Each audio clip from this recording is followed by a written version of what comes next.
नमस्कार दोस्तों, आज हम बात करेंगे राजस्थान की राजनीति के बारे में, कांग्रेस बीजेपी के बारे में, राज्यसभा चुनाव के बारे में और 2023 में विधानसभा जो चुनाव होने उसके बारे में, यानी भूत, वर्तमान और भविष्य तीनों के बारे में आज चर्चा करेंगे। 1998 में भैरव सिंह शेखावत की सरकार चुनाव हार गई थी, बीजेपी चुनाव हार गई थी और सत्ता में कांग्रेस की वापसी हो गई थी। सत्ता में वापसी के बाद कांग्रेस के तत्कालीन प्रदेश अध्यक्ष अशोक गहलोत को सीएम बनाया गया था। तमाम वरिष्ठ नेताओं को दरकिनार करके एक नई लीडरशिप डेवलप की गई थी कांग्रेस में और यंग चेहरे के तौर पर गहलोत को सामने लाया गया था। इधर बीजेपी में भैरव सिंह शेखावत अंतिम दिनों में राजस्थान की राजनीति से उन्हें दूर करके दिल्ली की राजनीति में सक्रिय किया गया। दिल्ली की राजनीति में सक्रिय होने से राजस्थान में एक नेतृत्व का संकट खड़ा हो गया था बीजेपी में। बीजेपी केंद्रीय नेतृत्व ने तत्कालीन केंद्रीय मंत्री वसुंधरा राजे को प्रदेश अध्यक्ष बनाकर राजस्थान भेजा, लेकिन तब राजे राजस्थान आना नहीं चाहती थी।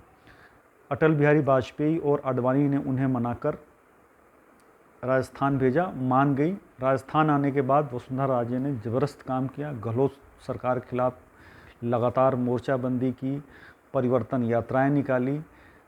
उसके बाद उसका नतीजा ये हुआ कि 2003 के विधानसभा चुनाव में बीजेपी की प्रचंड बहुमत से जीत हुई और मुख्यमंत्री के तौर पे वसुंधरा राजे को बैठाया गया और उन्होंने शपथ ली, उन्हें बनाया गया सीएम। और इधर 1998 में नई लीडरशिप के तौर पे अशोक गहलोत और 2003 में नई लीडरशिप के तौर पे वसुंधरा राजे स्थापित हो चुकी थी। इस बीच भैरव सिंह शेखावत दिल्ली में थे और उन्हें उपराष्ट्रपति बनाया गया।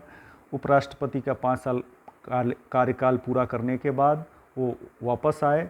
वापस आने के बाद वो राजनीति में फिर से सक्रिय होना चाहते थे, लेकिन तब एक बीजेपी में ऐसा खौफ था कि बीजेपी के नेता, विधायक, कार्यकर्ता उनसे मिलने से बचते थे, घबराते थे। अगर कुछ लोग मिलने भी जाते थे तो रात के अंधेरे में, ऐसा मैं नहीं कह रहा हूँ, ऐसा उनके रिश्तेदार बताते हैं, उनके करीबी बताते हैं कि अंतिम दिनों में बहुत दुखी थे। वो इस व्यवहार से वो खुश नहीं थे। लेकिन अब बात करते हैं 2023, क्योंकि 2023 भी एक परिवर्तन के दौर से गुजरेगा, इसकी आगाज़ हो चुकी है। राज्यसभा चुनाव के लिए बीजेपी ने घनश्याम तिवारी को मैदान में उतारा है। घनश्याम तिवारी 74 साल के हैं, जिनको बीजेपी ने प्रत्याशी बनाया है। ये वही घनश्याम तिवारी हैं जिन्होंने 2013 से लेकर 18 तक वसुंधरा राजे सरकार के खिलाफ सड़क से लेकर सदन तक मोर्चा संभाले रखा और खिलाफ बगावत की। जहां कोई भी ऐसा मौका नहीं चुके जहां राज्य सरकार के खिलाफ उन्होंने मोर्चाबंदी नहीं की। कांग्रेस से कहीं, ये एक तरह से कहीं कांग्रेस से ज़्यादा वो मुखालफत घनश्याम तिवारी ने किया राज्य सरकार के खिलाफ। सदन में गजब बोलते थे, सारे विपक्ष उनको सुनते रहते थे, के लोग उनको सुनते रहते थे। अब खिलाफत करते करते ये हुआ कि उनको पार्टी छोड़नी पड़ी, उनको एक अलग पार्टी बनानी पड़ी। अलग पार्टी बनाने के बाद हुआ क्या, 2018 के चुनाव मैदान में आए और आने के बाद सांगानेर से विधानसभा चुनाव लड़ा। जमानत जब्त हो गई, केवल 17,000 वोट मिले। घनश्याम तिवारी को भी थोड़ा सा गुरूर था कि मुझे जो वोट मिलता है मेरे नाम पे मिलता है, क्योंकि 2013 में वो सर्वाधिक वोट से विधानसभा चुनकर गए थे, इसलिए उनको भ्रम था। लेकिन 2018 में उनका भ्रम उतर गया और धरातल पे आ गए। और विरोध इतना बीजेपी से इतना वो बेचैन हो गए कि 2019 के लोकसभा चुनाव में उन्होंने कांग्रेस ज्वाइन कर लिया। राहुल गांधी की रैली में कांग्रेस की सदस्यता ले ली, लेकिन वहाँ भी उनको वो मान सम्मान नहीं मिला जो उनको मिलना चाहिए थे, ये जिसके लिए वो हकदार थे।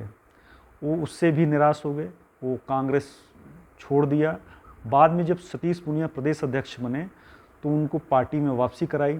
जब पार्टी में वापसी की तो घनश्याम तिवारी ने कहा था कि मैं पुरानी बातों को मैं भूल गया हूँ और मैं एक नई शुरुआत करना चाहता हूँ।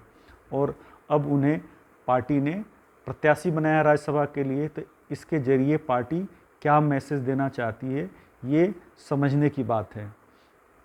पार्टी राजस्थान में एक नई शुरुआत करने जा रही है। श्याम तिवारी एकमात्र ऐसे लीडर नहीं हैं जिन्होंने पार्टी छोड़ी और उसके बाद उन्हें राज्यसभा के लिए प्रत्याशी बनाया गया हो या राज्यसभा में भेजा जा रहा हो। इससे पहले कल्याण सिंह ने पार्टी छोड़ दी थी, उमा भारती ने भी पार्टी छोड़ दी थी, पार्टी का विरोध किया था। लेकिन केंद्र में जब बीजेपी की वापसी हुई, केंद्र में जब मोदी की सरकार बनी, तो कल्याण सिंह को राज्यपाल बनाया गया और उमा भारती को केंद्रीय मंत्री बनाया गया।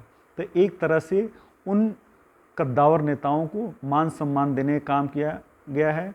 और ख़ास तौर पे घनश्याम तिवारी उन नेताओं में शामिल हैं जो आपातकाल के दौरान जेल गए थे, जिनका जुड़ाव जंग संघ के समय से ही है और आज वो आखिरी समय में बीजेपी से ही विदाई लेना चाहते हैं। तो इसलिए उन्हें ये मान सम्मान दिया गया है और इसके जरिए बीजेपी ब्राह्मण वोट बैंक को साधने की कोशिश कर रही है। क्योंकि बीजेपी का ये मानना है कि आज भी ब्राह्मणों में तिवारी के प्रति सहानुभूति है, सिंपैथी है। उन सिंपैथी को तिवारी के जरिए बीजेपी भुनाने की कोशिश करेगी। ये तो बात हुई बीजेपी की। अब कांग्रेस पे आते हैं। कांग्रेस ने राज्यसभा के लिए राजस्थान से 3 प्रत्याशी बनाए हैं। इसमें एक हैं हरियाणा से आने वाले रणदीप सिंह सुरजेवाला, महाराष्ट्र से आने वाले मुकुल वासनी और उत्तर प्रदेश से आने वाले प्रमोद तिवारी। इन तीनों के बारे में थोड़ा सा बैकग्राउंड आप भी जान लीजिए, आपको वैसे पता ही होगा। रणदीप सिंह सुरजेवाला लगातार चुनाव हार रहे हैं हरियाणा में। हुड्डा से अलग टसल है वहाँ के पूर्व सीएम से।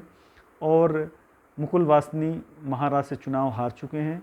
और प्रमोद तिवारी के बारे में तो सबको पता है, लंबे समय तक उत्तर प्रदेश की कमान इन्हीं के पास रही है। वो लंबे समय तक विधायक रहे हैं।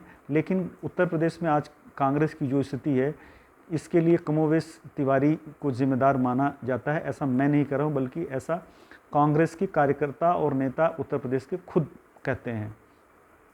लेकिन कांग्रेस आला कमान ने इन तीनों को राजस्थान से राज्यसभा भेजकर यह मैसेज देने की कोशिश किया है कि राजस्थान में सिर्फ कांग्रेस आला कमान की चलेगी और इसके जरिए एक मैनेजमेंट भी करने की कोशिश की गई है, जिसके जरिए जो एक गुट की ओर से बगावत की जाती है उस पर कंट्रोल किया जा सके।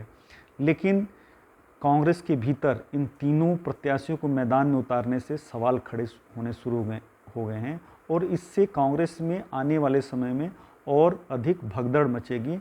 कांग्रेस कार्यकर्ता नाराज़ होंगे और उनकी ओर से ये तर्क दिया जा रहा है कि वसुंधरा राजे सरकार के खिलाफ जिन कांग्रेस नेताओं ने, कार्यकर्ताओं ने लाठियां खाई और विरोध प्रदर्शन किया और 5 साल तक संघर्ष कर रहे हैं, क्या उनमें से कोई ऐसा नेता नहीं था जिन्हें राज्यसभा तक पहुंचाया जा सकता था, राज्यसभा में भेजा जा सकता था?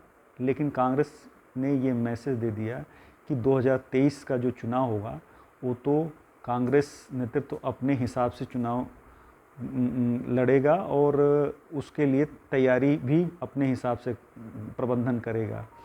लेकिन अब ये तो भी तय है कि कांग्रेस और बीजेपी दोनों में असंतोष 2023 तक चरम पे होगा। लेकिन कौन पार्टियां असंतोष को किस तरह मैनेज करती हैं और उसका किस तरह से प्रबंधन करती हैं, यह देखना दिलचस्प होगा और उसी के अनुसार नतीजे भी सामने आएंगे।